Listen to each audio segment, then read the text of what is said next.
अब ये कौन है अरे बे? के चिल्लाता हो भाई? अरे जजमान हम तहरा कबे फिर दुआरी पे आके खाड़ होके चिल्लात बानी के हु खोलते नहीं। अच्छा ई बात बा तुम रहो तब खोली देतनी। अरे बदमाश हम तो तोरा से गेट खोले के कहनी है ते तो हमारी इज्जत खोल दी। अरे पंडित जी हमारे गलती हो गई रउआ के पूरा नु बात बतावे के चाहिए। आई आई भीतरी बैठी पहली पहली धोती चली चली अंदर चली मीठा पानी कली।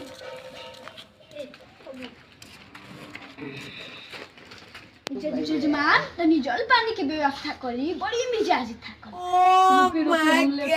चिवड़ा तो आई खाई पंडित जी। ले आओ ले आओ।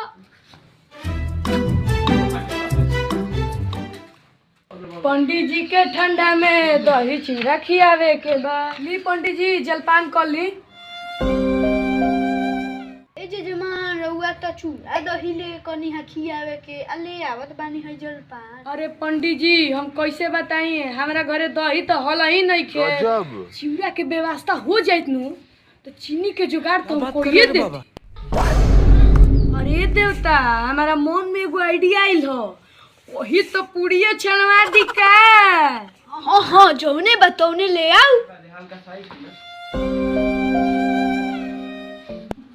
पंडित जी के लगन में पूरी खियावे के बाद। अरे पुड़िया कहाँ छोड़ी दी?